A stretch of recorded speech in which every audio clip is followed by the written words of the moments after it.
Okay, we learned that ATS or applicant tracking systems are out there. They're used all the time, 98% by Fortune 500 companies. And we knew it can be kind of not great for us.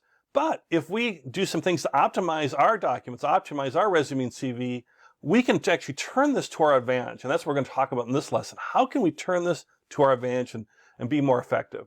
So first off, let's look at the process. The process as far as how this all works with these applicant tracking systems. So you get a feel for that and how it kind of scans and give you some examples.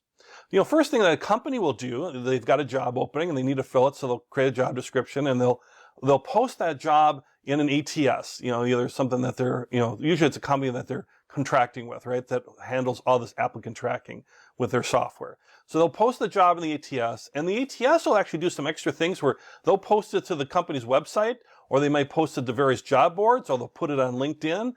So it's searchable that way. So the more sophisticated applicant tracking systems actually do a lot more in this early phase, which can be, again, very productive and great for the company. Then as applications come in, like applications from little old you or me, applications start coming in and the ATS really goes to work.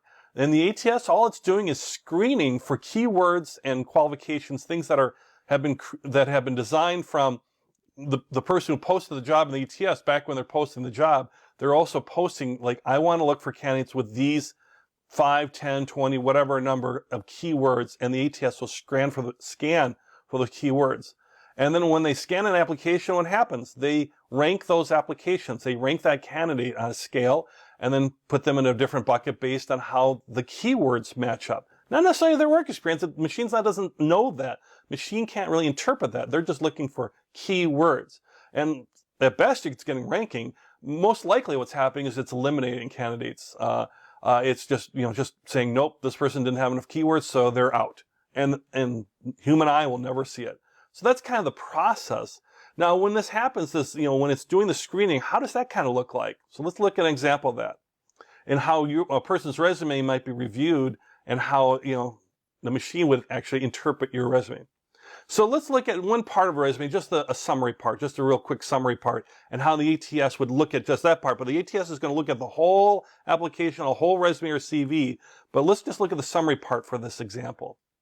So let's say on a person's resume, the resume says, highly driven tax manager with 5+ years of financial experience in managing tax returns and affairs, proven experience of success, employer satisfaction, and strong communication skills. All right, so a nice couple of sentences, a little bit of a summary.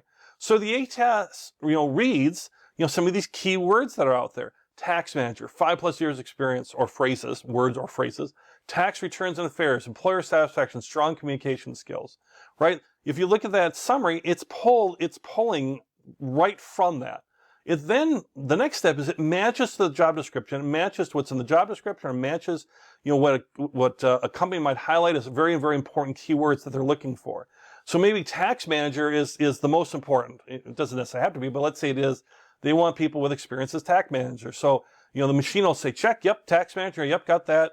5+ years of experience, that's terrific. Maybe we want 3+. The machine will know and say, yep, good, that's good. Yep, employer satisfaction, yeah, those are some keywords we're looking for. These generic things like you see in like job descriptions, like communication skills, or highly effective communication skills, or strong communication skills. The machine will say, I'm just looking for communication skills. You got them, right? So check, you got it.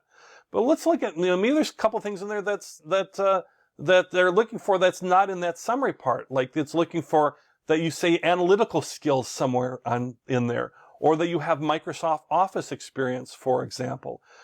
From that summary section, there's no words in there that say analytical skills or Microsoft Office. So that's a bad thing. That's a knock against you. It's not a positive check for you.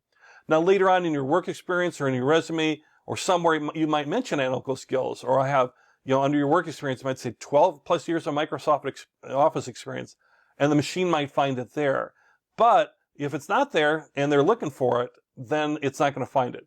That's why when folks customize their resumes a little bit, and certainly the more you customize, the better, towards that job description, it's going to help as far as those job matches, right? So if they're saying Microsoft Excel, you're saying Microsoft Excel. If you're saying Microsoft Office, you're saying Microsoft Office. So the machines can basically find that for you.